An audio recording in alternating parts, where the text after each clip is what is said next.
We got a question and answer. Last video section, we interviewed Randy about the difference between homeowner insurance and landlord insurance. And in that section, we mentioned about renter insurance, and that is very important.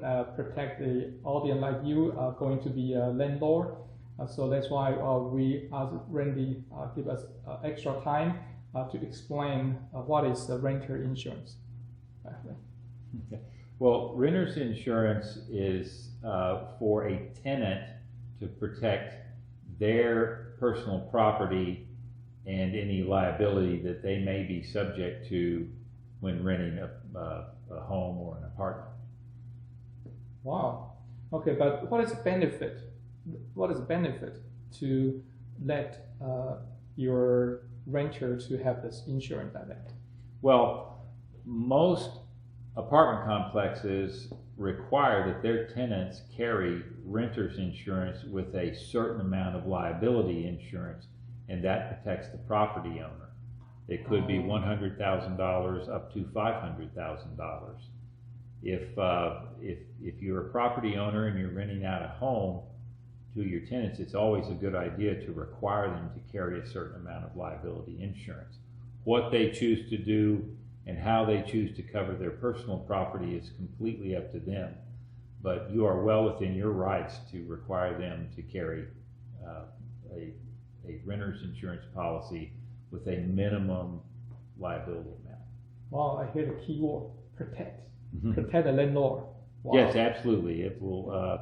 If someone comes onto the property, a guest of the tenant, and they are injured in some way, they can file a claim against the property owner's liability insurance if the tenant does not carry his own insurance. Wow.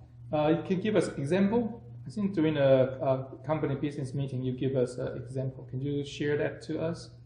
Well, I recently was asked to consult with a client of our real estate office.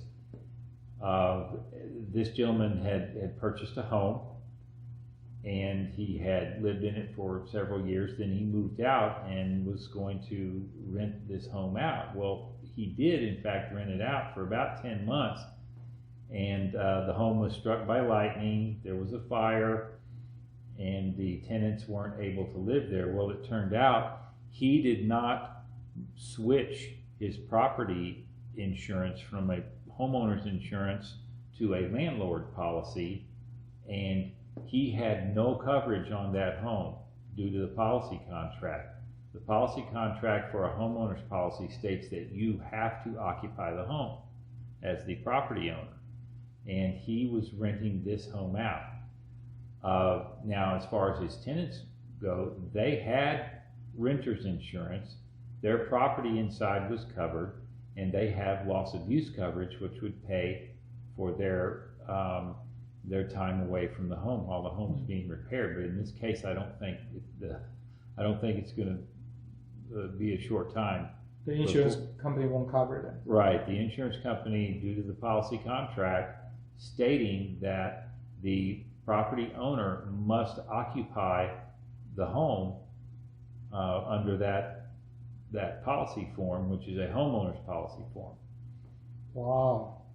So there's a painful learning cost. Yes, absolutely. Wow. Absolutely. So it's always a good idea if you are renting out a property to seek the most appropriate coverage and seek advice on how to acquire that.